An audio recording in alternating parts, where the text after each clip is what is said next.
Right then, Reds faithful, gather around because what I'm about to tell you will leave you absolutely speechless. The city ground has been buzzing, hasn't it? But behind those famous stands, behind the Trent End where legends were born, there's been drama unfolding that'll make your head spin faster than a Cluffy team talk.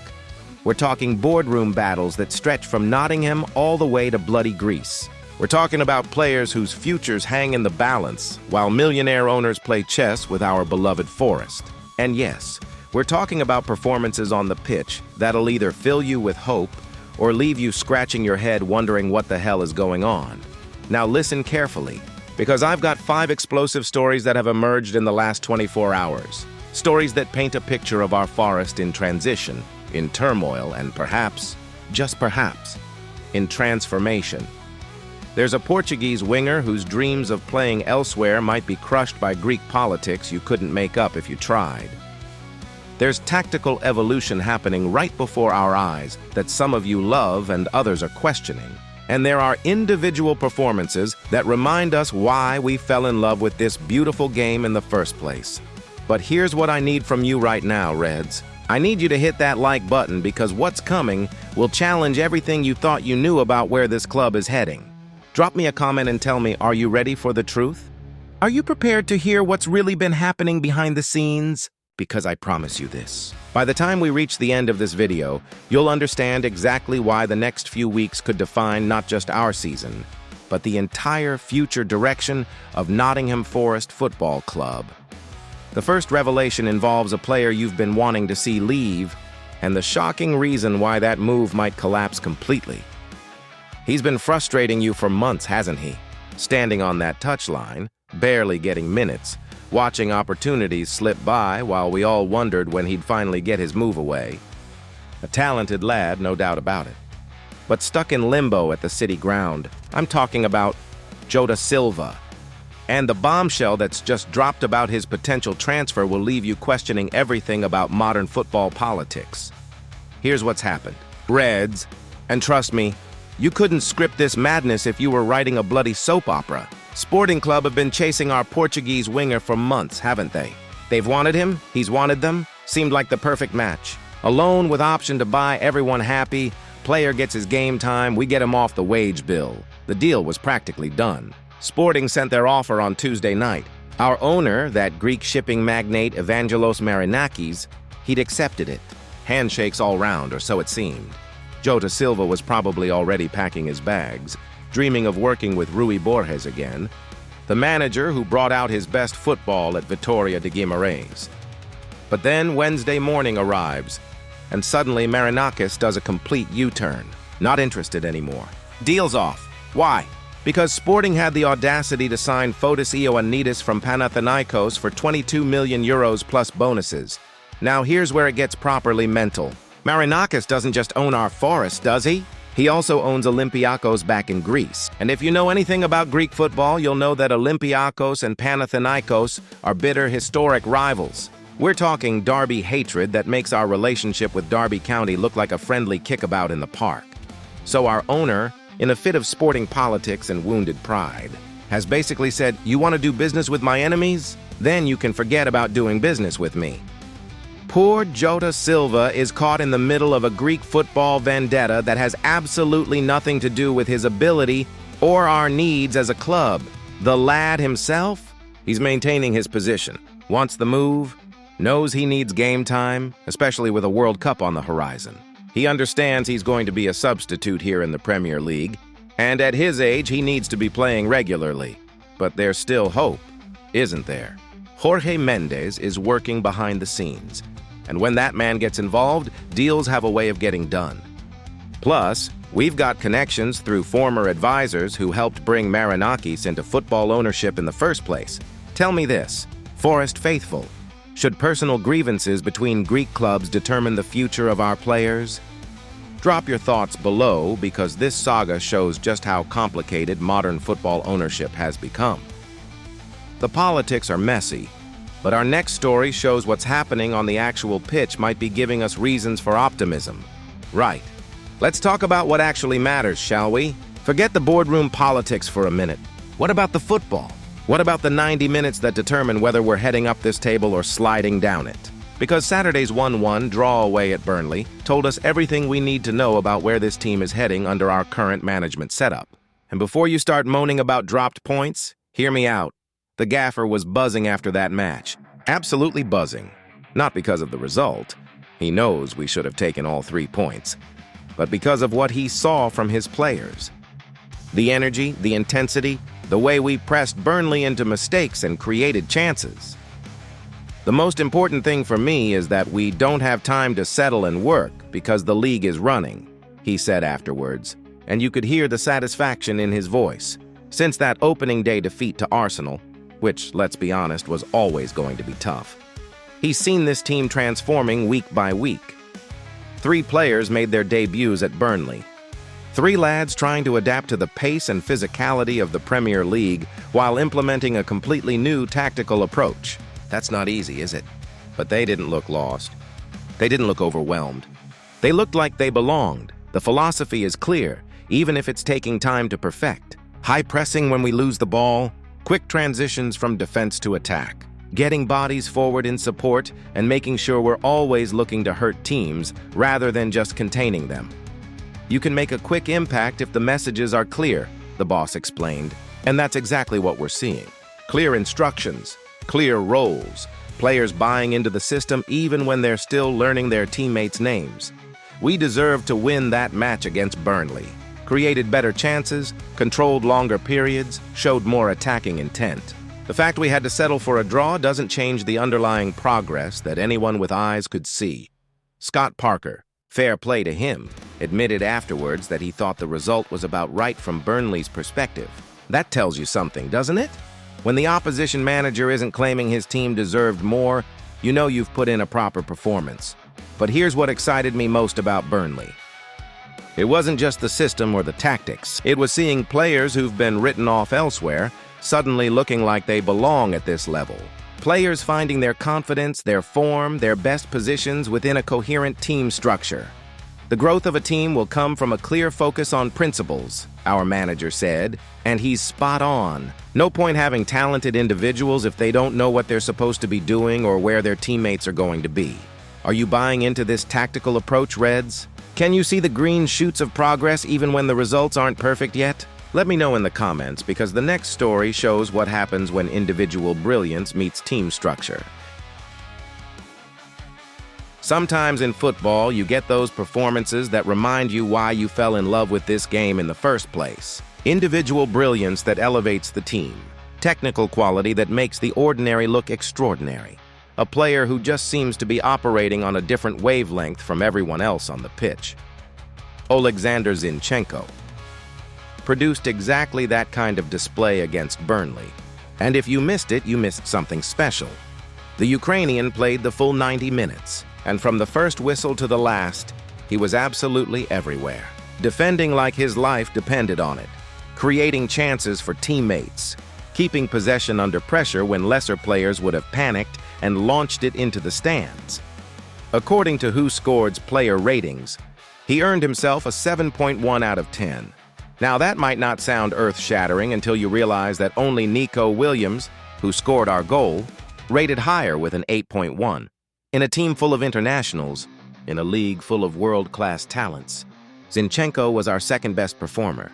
But the numbers only tell part of the story, don't they? What the statistics can't capture is the way he read the game, the way he anticipated Burnley's moves before they'd even made them. His positioning was spot on throughout, always available as a passing option when we had the ball, always in the right place to snuff out danger when we didn't.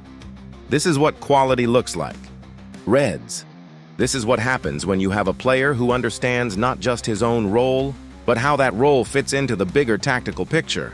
Zinchenko wasn't just playing left back or wherever he was deployed. He was playing for the team. The Ukrainian has experience at the highest level, hasn't he? He's played in Champions League knockout rounds. He's won domestic trophies. He's represented his country in major tournaments. That experience showed at Turf Moor. When younger players might have let the occasion get to them, when the pressure might have caused mistakes, he just got on with his job, and it's not just about defensive solidity or keeping things tidy. Zinchenko was our most creative outlet for large periods of that match. His passing range, His ability to spot runs from midfield, the way he can switch play from one flank to the other, these are the qualities that separate good players from excellent ones. What impressed me most was his communication. You could see him organizing teammates, pointing out dangers, making sure everyone knew their responsibilities. That's leadership, isn't it? That's the kind of influence that doesn't show up in goal tallies or assist columns, but makes the entire team better. Burnley threw everything at us in that second half. Set pieces, long throws, balls into the box from every angle. But with Zinchenko marshalling that left side, we looked solid, composed, like we'd been playing together for years rather than weeks. The man's been written off by some, hasn't he? Questions about his pace, about whether he can handle the physical demands of English football. Saturday's performance answered those questions emphatically, not through pace or power, but through intelligence, positioning, and pure footballing quality. Do you think Zinchenko's experience is exactly what this young squad needs, Reds? Is this the kind of performance that shows we're moving in the right direction? Drop me your thoughts, because our final story will either fill you with hope or leave you worried about what's coming next. So where does all this leave us then, Forest faithful? We've got transfer sagas being decided by Greek football politics, tactical progress that's visible but still developing, individual brilliance shining through team performances. But what does it all mean for the weeks and months ahead? Because that's what really matters, isn't it? Not just what's happened, but what's coming next. And looking at the bigger picture, I can see reasons for both optimism and concern. Let's start with the positive, shall we? This team is clearly evolving. The system is becoming more coherent. Players are understanding their roles better, and we're seeing evidence that the tactical approach can work at Premier League level. That Burnley performance wasn't a fluke.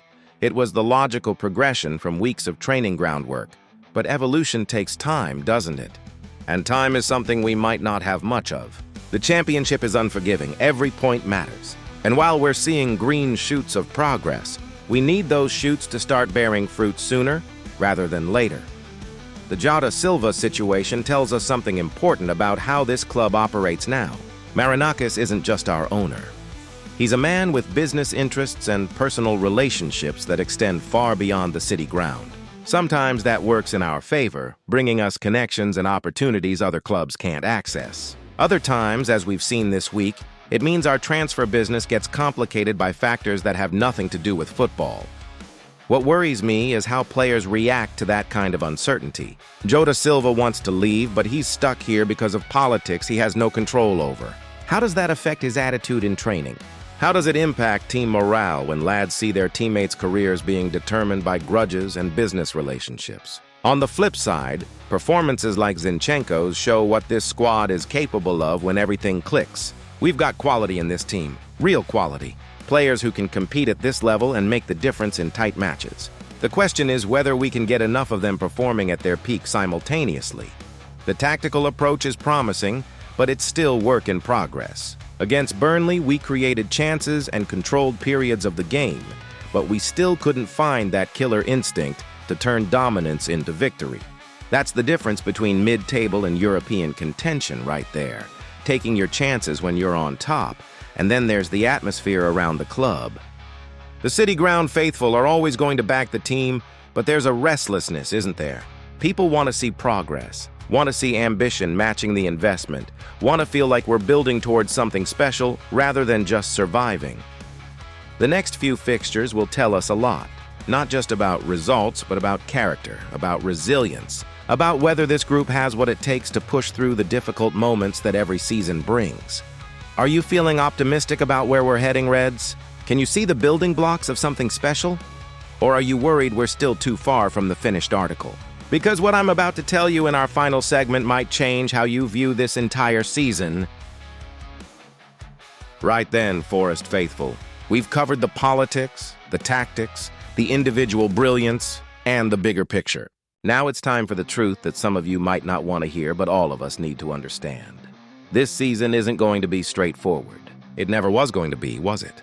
When you're implementing new systems, integrating new players, and operating under the kind of ownership structure we have, smooth sailing was never on the cards. But here's what I genuinely believe after watching this team closely, after seeing the evidence from Burnley, after understanding what's happening behind the scenes. We're building something here. something that could be really special if we give it time to develop. The Jota Silva saga shows us the complexity of modern football ownership, but it also shows us that Marinakis cares about more than just profit and loss. He's emotionally invested in these decisions, for better or worse. That passion, that personal involvement, can be frustrating when it works against us, but it's also what drives the ambition that brought us back to this level. Zinchenko's performance demonstrates the quality we have in this squad. Not just his individual ability, but his understanding of what it takes to succeed at the highest level. That experience, that mentality, that's infectious. Other players see that standard and want to match it. The tactical progress we saw against Burnley is real. It's not wishful thinking or desperate optimism. It's evidence that this coaching staff knows what they're doing, and these players are capable of implementing their vision. Yes, it's still developing. Yes, there will be setbacks. But the foundation is solid. What excites me most is the potential for this team to surprise people. We're not expected to challenge for European places, are we? We're not tipped as dark horses for anything significant. That lack of pressure, that underdog status, that could work in our favor if we can maintain this upward trajectory. But, and this is crucial, we need patience from everyone involved. From the boardroom to the terraces, from the coaching staff to the players themselves. This isn't FIFA where you implement a new tactic and everything clicks immediately. This is real football, where progress comes in fits and starts, where setbacks are part of the process. The next few weeks will test that patience. There will be frustrating results, individual mistakes, moments where it feels like we're taking 2 steps back for every step forward. But if you can see past those moments to the underlying development, you'll understand why I'm genuinely excited about where this is heading. So here's my challenge to every single one of you watching. Judge this team not just on individual results, but on the bigger picture. Look for the patterns, the improvements, the growing understanding between players who are still learning each other's games. What do you think defines success for us this season? Is it just about league position, or are you looking for something more? Drop me your thoughts, because I want to hear from every single one of you, and here's what I promise. I'll be here every step of the way, bringing you the stories behind the stories, the truth behind the headlines, the analysis that helps you understand what's really happening at our beloved Nottingham Forest. Hit that like button if you're with me on this journey. Subscribe and ring that bell, because the next few months are going to be absolutely fascinating. And remember, we are Forest, and we're still here, still fighting, still dreaming of something special. The question is, are you ready for what comes next?